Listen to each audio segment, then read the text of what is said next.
कहानी गजेंद्र मोक्ष पूर्व जन्म कथा। शुकदेव जी ने राजा परीक्षित को गजेंद्र मोक्ष कथा सुनाई तो राजा परीक्षित ने पूछा कि हे महाराज, मनुष्य भी इतनी अच्छी स्तुति नहीं कर सकता, फिर वह गजराज कैसे कर पाया? जंगल में ऐसे ही कई हाथी मरते रहते हैं, लेकिन वह गजराज कौन था जिसकी रक्षा करने के लिए स्वयं भगवान आए? और ऐसे ही जलाशयों में कई मगरमच्छ भी रहते हैं, लेकिन उस मगरमच्छ का ऐसा कौन सा पुण्य था कि भगवान के हाथों उसकी सद्गति हो गई? तब शुकदेव जी महाराज कहते हैं, हे परीक्षित, पूर्व जन्म में गजेंद्र द्रविड़ देश का राजा था। उसने अपना राजपाट छोड़कर पर्वत पर रहते हुए जटाएं बढ़ाकर तप किया।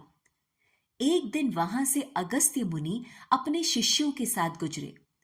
अगस्त्य मुनि ने देखा कि यह राजा अपने प्रजा पालन और अतिथि सेवा आदि धर्म को छोड़कर तपस्वी की तरह रह रहा है।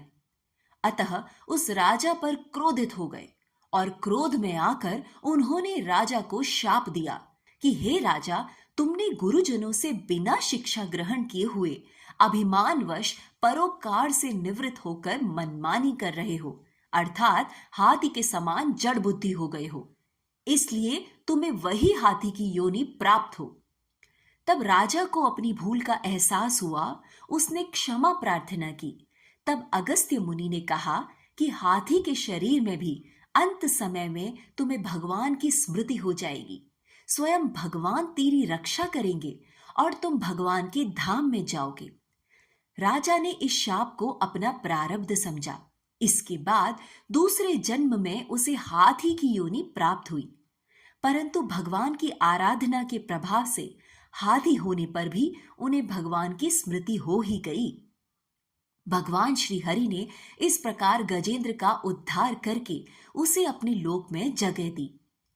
इसी प्रकार गजेंद्र को जिस मगरमच्छ ने पकड़ा था वह पूर्व जन्म में गंधर्व था। एक बार देवल ऋषि जलाशय में स्नान कर रहे थे। उसी जलाशय मगरमच्छ यह गंधर्व ने चुपचाप अंदर जाकर ऋषि के पैर पकड़ लिए और मगरमच्छ मगरमच्छ कहकर चिल्लाने लगा। इससे क्रोधित होकर देवल ऋषि ने गंधर्व को श्राप देते हुए कहा, हे गंधर्व, तुझे लाज नहीं आती? तुझे संत महात्मा का आदर करना चाहिए और तू मजाक उड़ा रहा है और मगर की तरह आकर मेरा पैर पकड़ता है। अरे दुष्ट, तुझे मगर की योनि प्राप्त होगी। वह गंधर्व ऋषि से क्षमा याचना करने लगा।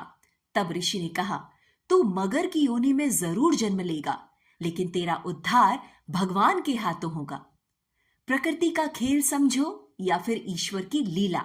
जिस जलाशय में वह गंधर्व मगरमच्छ बना, उसी जलाशय में वही गजराज पानी पीने के लिए आया और उस मगरमच्छ ने गजराज का पैर जबड़े में पकड़ लिया और भगवान ने एक पंथ दो काज करते हुए गजराज की रक्षा की और मगरमच्छ का भी उद्धार कर दिया।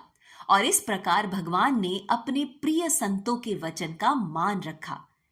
इस कथा से हमें दो शिक्षाएं मिलती हैं। प्रथम, कि की हुई भक्ति कभी व्यर्थ नहीं जाती। दूसरा, भूल कर भी कभी संतों का अपमान नहीं करना चाहिए।